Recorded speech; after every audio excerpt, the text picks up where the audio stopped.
Abra sua Bíblia comigo em João capítulo 6, versículo 5. Para quem está online no YouTube, seja bem-vindo também. Online no Instagram, sejam todos bem-vindos. O bispo mandou avisar que no final do culto a gente precisa da força dos voluntários aí, porque chegou o piso do nosso Kids aqui. Dá um glória a Deus aí, pô. Chegou os pisos, amanhã começa a colocar eles, mas a gente precisa carregar lá do estacionamento para cá. Então, se os homens puderem nos ajudar, são poucos pisos, rapidinho, uma caixinha para cada um, né, Jorley? Já está ótimo, né, pastor Jorley? Vamos lá então, João capítulo 6, a partir do versículo 5, eu vou ler na NVI. Acompanhem comigo com muita atenção esse texto, porque ele é muito riquíssimo. Levantando os olhos e vendo uma grande multidão que se aproximava, Jesus disse a Filipe: onde compraremos pão para esse povo comer? Versículo 6. Fez essa pergunta apenas para pô-lo à prova, pois já tinha em mente o que iria fazer. Filipe lhe respondeu: 200 denários não compraria pão suficiente para que cada um recebesse um pedaço. Indignado Filipe. Outro discípulo, André, irmão de Simão Pedro, tomou a palavra. Aqui está um rapaz com 5 pães de cevada e 2 peixinhos. Mas o que é isso para tanta gente? Versículo 10. Disse Jesus: mandem o povo assentar-se. Havia muita grama naquele lugar e todos se assentaram. Era cerca de 5.000 homens. Então Jesus tomou os pães, deu graças e o partiu entre os que estavam assentados, tanto quanto queriam, e o fez o mesmo com os peixes. Depois que todos receberam o suficiente para comer, disse aos seus discípulos: ajuntem os pedaços que sobraram, que nada seja desperdiçado. Grava esse trechinho aqui. Ajuntem os pedaços que sobraram, que nada seja desperdiçado. Então eles os ajuntaram, encheram 12 cestos. Olha só, gente, os discípulos estavam desperdiçando muita coisa. Juntaram 12 cestos com os pedaços de pães de cevada deixados por aqueles que tinham comido. Depois de ver o sinal miraculoso que Jesus tinha realizado, o povo começou a dizer: sem dúvida, este é o profeta que deveria vir ao mundo. Amém? Bom, João capítulo 6 vai relatar uma história muito interessante. Jesus está em um dos seus episódios pregando para a multidão naquele momento, e dificilmente Jesus pregava para menos de 5.000 pessoas. Então você imagina Jesus agora pregando para aquela galera. Só que tem um problema: aquelas pessoas já estavam acompanhando Jesus há alguns dias, e elas estavam sem comer, elas precisavam se alimentar. E agora Jesus levanta os olhos para aquela multidão, e ele deve ter perguntado: gente, precisamos comprar alguma coisa para comer e dar para aquelas pessoas. Filipe, imediatamente incrédulo, ele fala: mas onde? A gente vai comprar pão e coisa para tanta gente, não tem onde comprar. Mas Jesus, quando ele faz a pergunta para Filipe, versículo 6 diz que Jesus estava colocando ele à prova. Em seguida, Filipe diz: olha, 200 denários não vai dar para comprar. Só que André, ele toma a palavra e fala: aqui já tem um menino com pão, 5 pães, 2 peixes, eu ainda acho que é pouco. E aí Jesus, no versículo 10, ele pede para a galera sentar, ele organiza aquilo ali, e ele começa a distribuir. Gente, a multiplicação é tanta, mas tanta, que os discípulos agora começam a desperdiçar. E esse é o centro da minha mensagem. O tema da minha mensagem é: não desperdice o que Deus confiou a você. Repita comigo: não desperdice o que Deus confiou a você. Então vamos lá. Então eu expliquei para você o que está acontecendo no texto, e nós vamos aprender muitas coisas em cada versículo. Primeiro, do versículo 5, vamos lá. Levantando os olhos e vendo uma grande multidão que se aproximava, Jesus disse a Filipe: onde compraremos pão para esse povo comer? Pode deixar isso. Fez essa pergunta apenas para pô-lo à prova, pois já tinha em mente o que ia fazer. Gente, Jesus ele faz uma pergunta para aquele homem mas Jesus já tem a resposta. Jesus queria colocar ele à prova. Coloca a palavra prova, abre aqui um parênteses e coloca a palavra teste. Jesus, pastor Mateus, estava testando o discípulo. Olha que interessante. Às vezes a gente acha que Deus não prova, não testa os discípulos, mas olha que interessante. Felipe, ele era um homem próximo de Jesus, ele era um discípulo, e Jesus fez questão de colocá-lo à prova. Eu entendo uma coisa, que Jesus ele só permite prova para os discípulos, mas ele também permite um tempo para acabar. Toda prova que Deus dá a você, todo teste que Deus permite você passar, Deus, em rica misericórdia, porque você é um discípulo, Ele coloca tempo. Isso me faz refletir uma coisa muito interessante. Para aqueles que não são discípulos de Jesus, para aqueles que não confessaram Jesus como seu Salvador, eles vivem um ciclo de desgraça infindável. Preste muita atenção. Se você é um discípulo, Jesus testa você, mas Jesus está dizendo, vai acabar e você vai ser aprovado. Mas existem os filhos da desobediência, a Bíblia chama esse, que eles estão passando por um teste, mas eles não têm tempo para acabar. Gente, isso aqui é um problema. Porque se eu sou discípulo, Jesus vai me testar, me provar, mas tem tempo para acabar. Mas tem aqueles que não querem Jesus, não querem saber das coisas do Senhor, não querem saber de negar a sua cruz todos os dias. Eles estão vivendo um ciclo infindável de desgraça, de perda, de choro, de lamento. Mas o interessante é que Jesus tinha um plano para Felipe. Lendo o texto, eu comecei a perguntar, que tipo de plano Jesus tinha para aquele cara? É interessante se pensar, o que Jesus tinha a ponto de falar, eu vou testar ele agora? Simples, Jesus queria que Felipe aprendesse a governar. Olha que interessante, repita comigo, governar. Governar, a palavra é liderar. Gente, vou falar uma coisa para você. Se você tem uma empresa hoje, ou se você é um funcionário, qual é o maior problema de todas as empresas? Liderança. Não tem gente para liderar, não tem gente proativa, não tem gente que fala assim, cara, eu não sou dono dessa empresa, mas eu vou me comportar como dono, eu vou cuidar, eu vou zelar, eu não vou sujar, eu não vou destruir. Qual que é o problema hoje? As pessoas elas têm dificuldade em saber liderar, problema em governar. E Jesus queria mostrar para aquele discípulo, falou assim, Felipe, você é um cara maravilhoso, cara. Você é um cara inteligente, você é um cara, eu vejo que você tem muitas qualidades, mas você tem um defeito.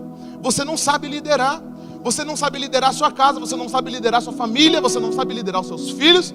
Você é um cara bacana, mas nesse aspecto, Felipe, por que Jesus tira essa conclusão? Porque ele chega e fala assim, Jesus, tem uma porrada de gente aqui. Imagina, ele não está chegando assim, Jesus, tudo bem, boa tarde. Ele está chegando desesperado, fala assim, Jesus, como que a gente vai alimentar essas pessoas? Não tem comida, não tem nada. E Jesus ali só olhando, fala assim, eu estou perguntando isso porque eu quero testar ele. Então, uma das coisas aqui é, para que servem as provas que Deus permite você passar? Ai pastor, na aliança da graça não existe prova. Ei, vou falar para você. Existe prova sim, existe teste sim, existe avaliação sim, porque a salvação ela é exclusivamente pela graça por meio da fé, e isso não vem de mim, é um presente de Deus. Só que depois da salvação, o apóstolo Paulo fala para nós administrar bem a nossa salvação. Significa que a minha salvação tem que dar frutos, está entendendo? Eu fui salvo por Jesus, eu tenho que render frutos, eu tenho que render alegrias para Ele. E como que Jesus vai fazer para você crescer no Senhor? Testes. Testes. Quando você começou lá na empresa, você chegou assim, ó, eu conheço tudo. Não, você foi ensinado, passou por testes. Você lembra lá no ensino fundamental, no médio, na faculdade, você precisou fazer provas, avaliações. Mas qual que é o propósito do Senhor através dos testes? Fazer você aprender a governar. Dá um amém, dá um amém. Porque hoje, muitas pessoas elas não estão governando a sua vida. Da onde que eu tirei essa ideia? Pelo nível de problemas que as pessoas passam hoje. As pessoas têm passado problemas tão pequenos, tão inúteis, assim que você fala assim, meu Deus, é uma coisa tão simples. Basta ele tomar as rédeas da vida dele, tomar as rédeas do casamento dele. Ela precisa aprender a liderar, ele precisa aprender a liderar, isso aqui estaria tudo resolvido. Então, o índice de pessoas sendo reprovadas é um sinal que a maioria delas não estão sabendo liderar a sua própria vida, liderar a sua própria casa, porque quando Jesus, ele te chamou, ele vai agora testar você, provar você, para você aprender a governar. Deixa eu falar uma coisa para você, já existe um espírito de governo dentro de você, dá um amém aqui? Já existe, o Espírito Santo, ele é o governador da sua vida, dentro de você já existe um poder para governar, mas qual que é o nosso problema? Nós não estamos prontos, nós não queremos praticar os testes que Deus nos dá. Um exemplo, hoje eu fui cortar o cabelo no barbeiro, e aí o rapaz estava do meu lado, cortando, falando mal da igreja, falando mal do pastor, e o barbeiro sabe que eu sou pastor. O filho da mãe deixou o circo pegar fogo só para ver, e tal, ele falando lá, e ele falando sobre dinheiro e tal. Eu não costumo levar conversinha para dentro de casa, então já subiu uma ira. Aí eu falei assim para ele, desculpa te interromper aí, meu camarada, por acaso você já viveu algum milagre de Deus? Já, eu nasci. Falei, não, nascer não é um milagre, nascer é uma permissão de Deus, Deus permitiu que você nasceu. Milagre, eu estou falando assim, você vê? Não, então cala sua boca para falar das coisas de Deus. Eu falei, não tenho amizade com ele. Falei, então fique quieto, porque só pode falar dos milagres de Deus quem viveu. Então não reclame se o irmão está prosperando, porque ele está falando lá que o irmão lá da igreja, ele estava dando dinheiro para o pastor, mas ele estava com o carro. Eu falei, não, ele não está dando dinheiro para o pastor, ele aprendeu um princípio de ofertar, e a Bíblia diz que todo mundo que ofertar, ele prosperará. Aí eu falei assim, aí o barbeiro me olhando, eu falei assim, cala a boca, pastor, cala a boca. Aí eu falei, sabe por que tu está reclamando? Porque você não vive os milagres de Deus. Eu aprendi uma coisa na minha vida, só pode ser grato pelos milagres aquelas pessoas que realmente viveram. Então tem muita pessoa que fala da boca para fora, mas vamos embora, vamos, senão vou bater em mim. Versículo 7, Felipe lhe respondeu, 200 denários não comprariam. Aí vem o discípulo André, fala assim, tá aqui, encontrei um rapaz com 5 pães, 2 peixes, mas eu ainda acho que isso aqui não vai dar não, hein? No versículo 9. Então nós temos um problema, mas também nós temos uma solução. Quando a gente está passando pela prova, o mais confortável a se fazer é reclamar. Concorda comigo? Concorda comigo, crente? Quando está passando pelo aperto, não é mais gostoso reclamar? Se esconder das pessoas, se esconder de Jesus, se esconder da igreja, se esconder do pastor. Na verdade, quando a gente está fazendo alguma coisa de errado, a gente não se esconde?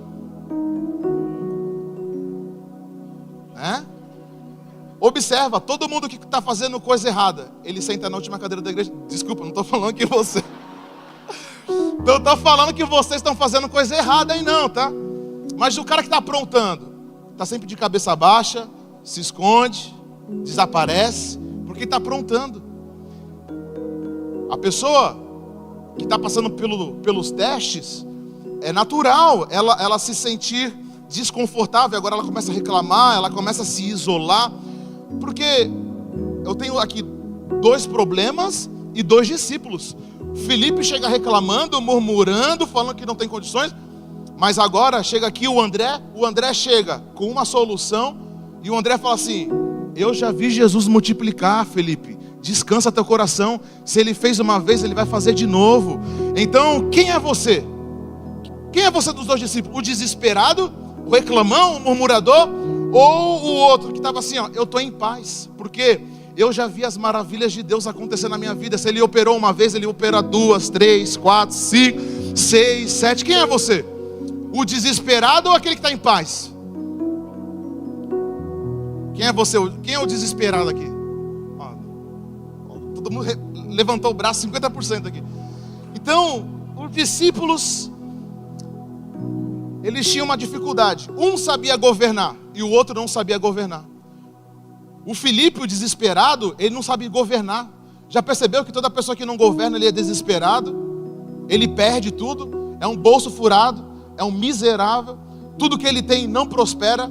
Tudo que ele tem o devorador destrói, consome. Porque ele é uma pessoa que não confia no Senhor. Gente, deixa eu falar uma coisa para você. Confiar do Senhor não é da boca para fora não.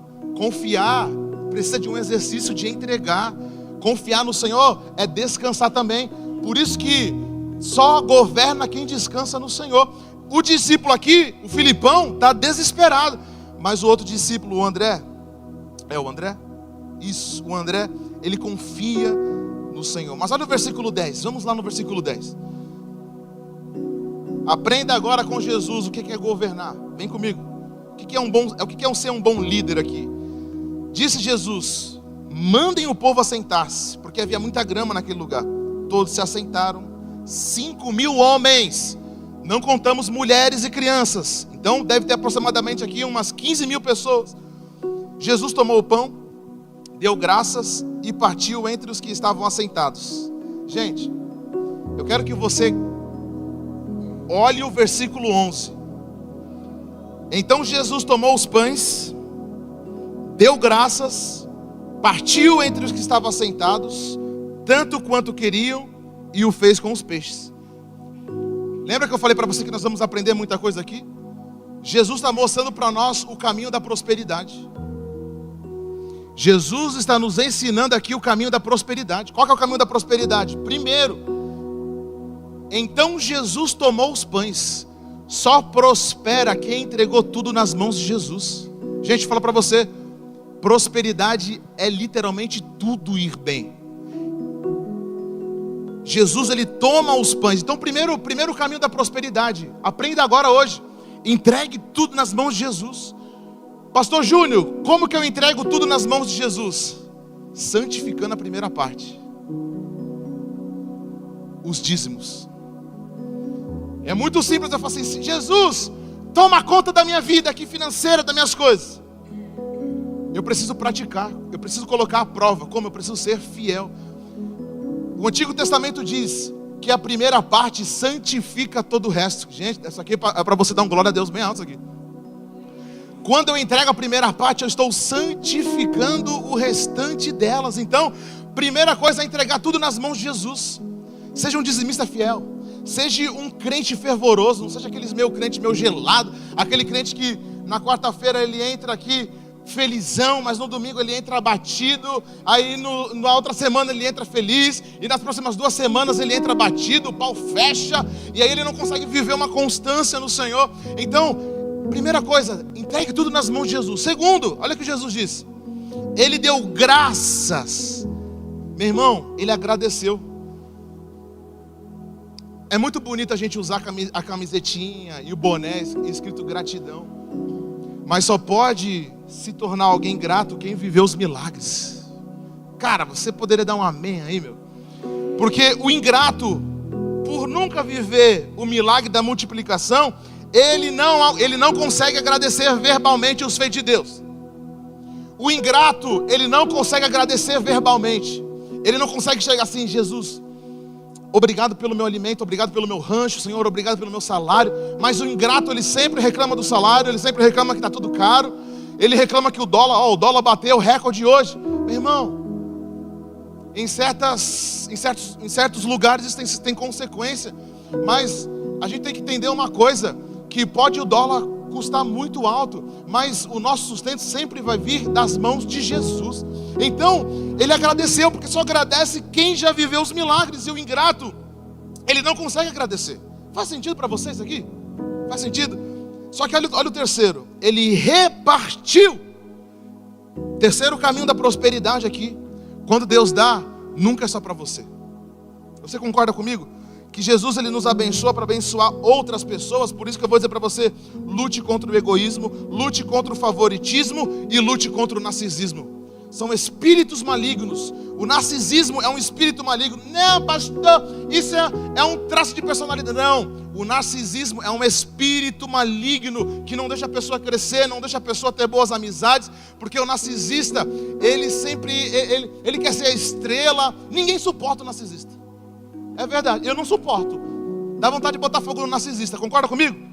São orgulhosos, são fanáticos, eles são idólatras da própria imagem, eles se acham a última bolacha do universo. Então, por favor, lute contra o egoísmo. O egoísmo é um espírito maligno. É meu, só meu, ele é meu. Gente, eu sei, quando você casou ele se tornou sua propriedade e tal. Mas, meu irmão, o egoísmo muitas vezes prejudica. Eu já vi muitas pessoas perderem tudo por causa do egoísmo, porque o egoísmo é um espírito. E o favoritismo. Já viu aquelas pessoas que, se eu não for chamado, eu não vou mais? Conhece alguém assim? Se eu não for lembrado, o diabo vai lembrar o teu nome lá no inferno. Tem a pessoa que, não, ele tem que ser o favorito. O meu nome tem que estar lá no grupo.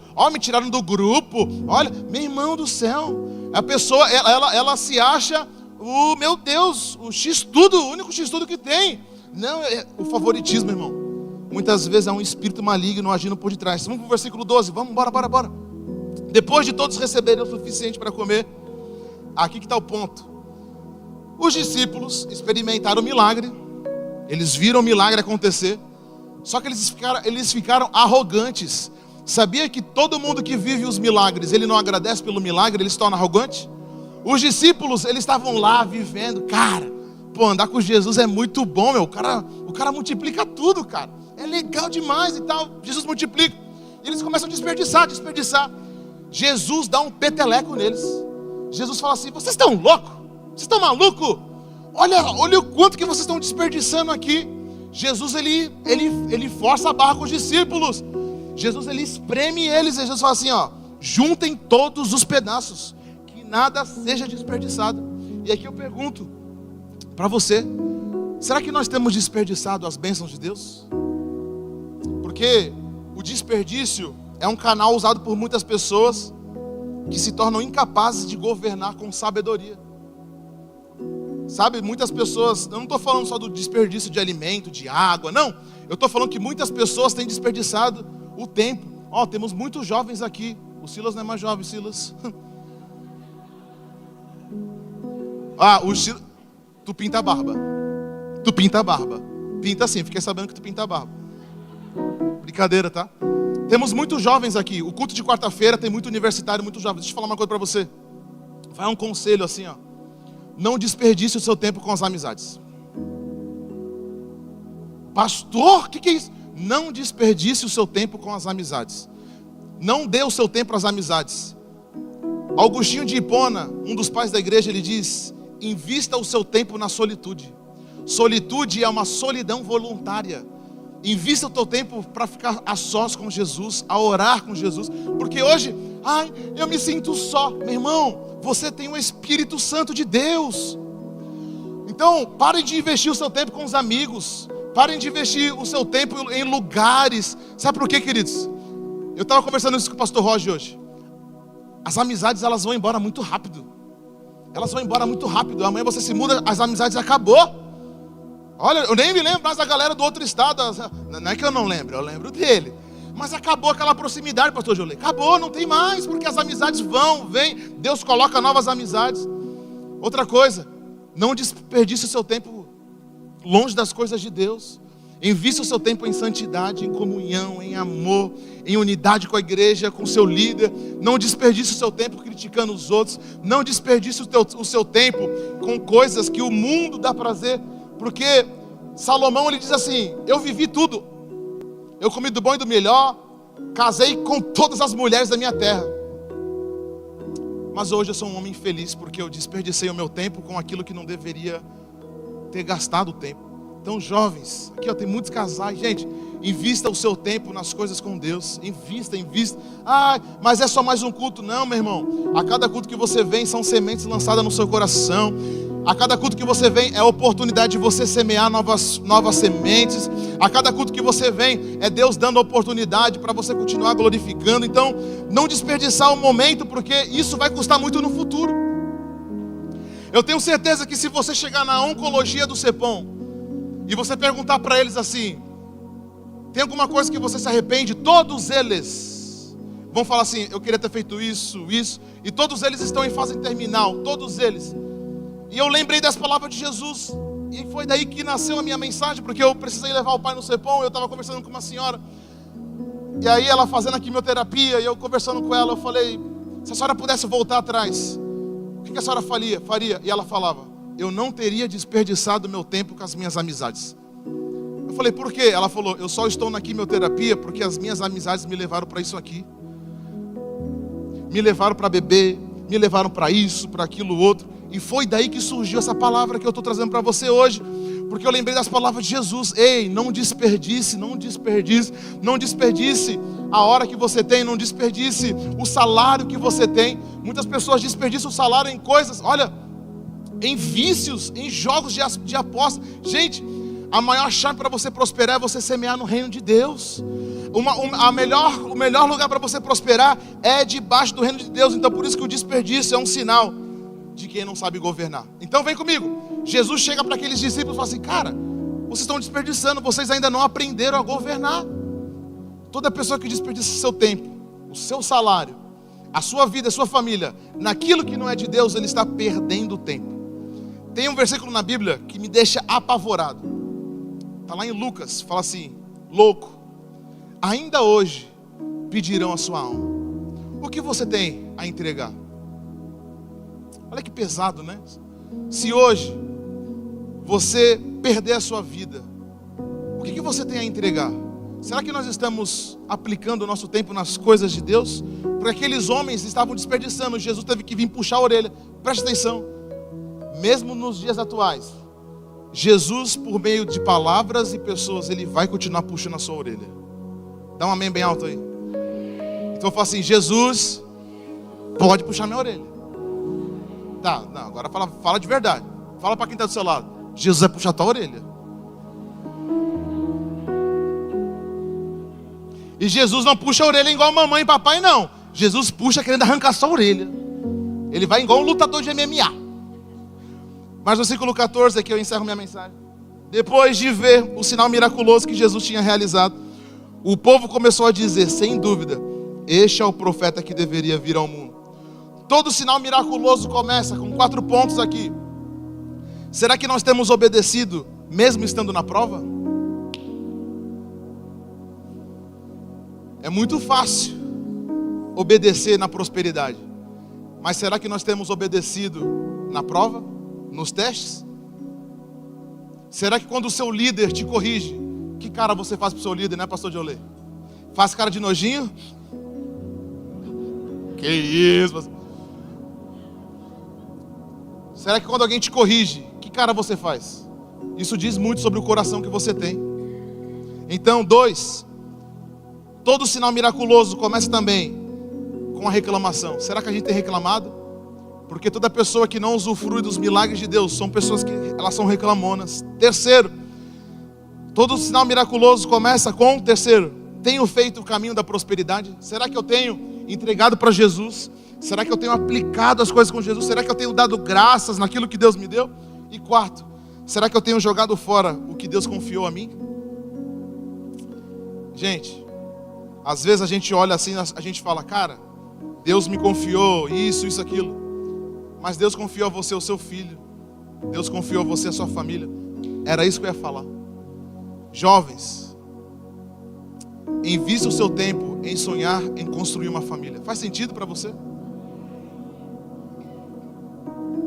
O diabo hoje, ele não tem medo da minha pregação, ele não tem medo da sua palavra, ele não tem medo da sua Bíblia, ele não tem medo do seu moralismo, ele não tem medo do seu jejum, se você vai para monte, não. Ele só tem medo em uma coisa, em você construir uma família.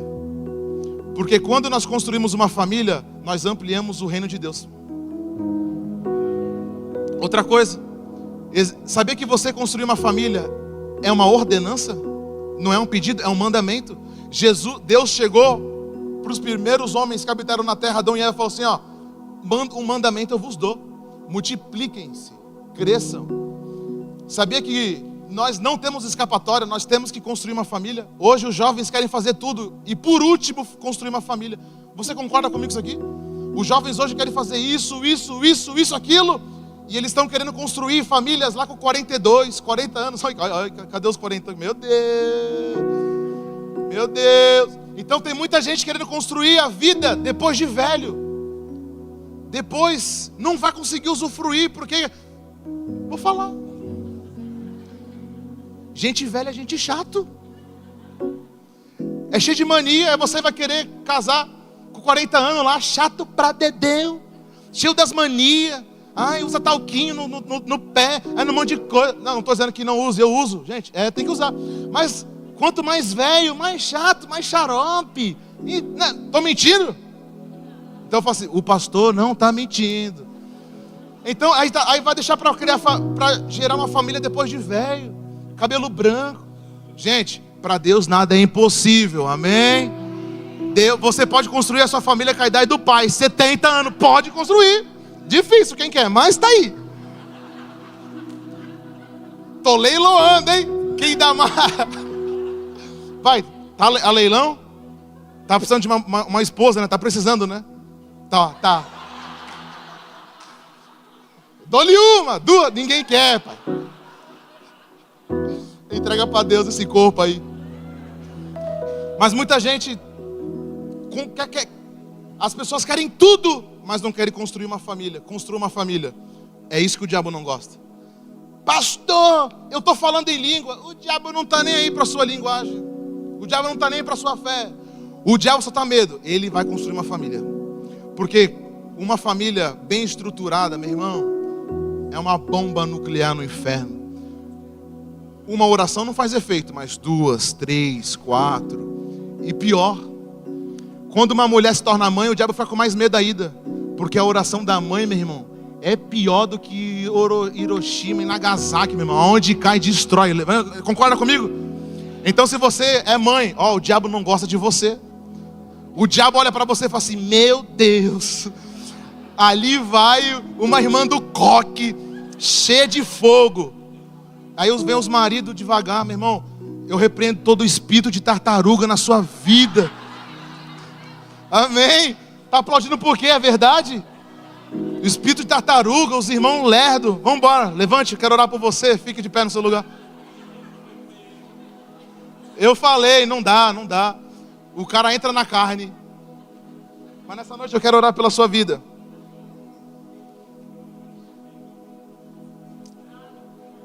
Amém? Deus é fiel. E com você Ele sempre está. Antes da prova e depois da prova, você está pronto para passar pelos testes do Senhor Jesus? Então quero orar por você nessa noite. Quero que você feche os seus olhos. Eu quero que você abrace quem está do seu lado aí. Pode ser o seu irmão em Cristo. Dê um abraço nele. Isso. Pai, abraça aqui, ó. Aqui o Diorley. Aqui, ó. Alguém abraça o obreiro aqui, está carente aqui. Pai, abraça aqui, ó, o maninho aqui, ó. Vai lá. Larga a muleta, vai lá. Eu falei para ele que Deus tinha curado. Ele não crê, está andando de muleta de novo. Abraça quem está do seu lado. Nós vamos levantar um clamor aqui. Porque uma das coisas que nós não podemos é desperdiçar o tempo que Deus deu. Aproveite agora o tempo que Deus está nos dando. Vamos orar. Vamos levantar um clamor pela nossa casa, pela nossa família, pela nossa vida profissional, pelos nossos bens, pela nossa saúde. Mas eu quero que você ore assim: Senhor, eu não quero desperdiçar o dom da vida. Eu não quero desperdiçar o dom que Tu me deu, os talentos que Tu me deu. Eu não quero desperdiçar a minha fé naquilo que não vai fazer eu crescer. Em nome de Jesus, Senhor, vamos orar. Oh Pai, eu oro pela Tua igreja aqui agora em nome de Jesus. Jesus, nós não queremos mais desperdiçar as oportunidades que Tu nos dá. Por isso nós oramos agora, unidos em fé, como família da fé. Senhor, nós unimos a nossa oração. Nós queremos que o Senhor puxe a nossa orelha agora, Jesus. Puxa a nossa orelha. Aqueles discípulos desperdiçaram os milagres, mas nós não vamos desperdiçar os milagres, Pai. Porque o Senhor multiplicou uma vez. O Senhor pode multiplicar 2 vezes, 3 vezes, 4 vezes. Eu profetizo sobre a vida da Tua igreja multiplicação de prosperidade, multiplicação de dons, multiplicação de fé, multiplicação de alegria. Eu profetizo sobre a sua vida, Senhor, que nós possamos passar nos testes, sabendo que todo teste que Tu nos dá é para nos aperfeiçoar em liderança, em governar. Jesus, eu encerro dizendo: nos ensina a governar, nos ensina a ser gratos, nos ensina a entregar tudo nas Tuas mãos, Pai. É por isso que eu oro. Abençoa a Tua igreja. Em nome de Jesus. Amém, amém e amém. Totalmente me rendo, só a ti eu me entrego. Tudo que há em mim está só em ti, Jesus. Escreveu minha história pra louvor da tua glória. Tudo que há em mim está só em ti, amém. Jesus. Glória a Deus. Pode sentar no seu lugar. Deus abençoe.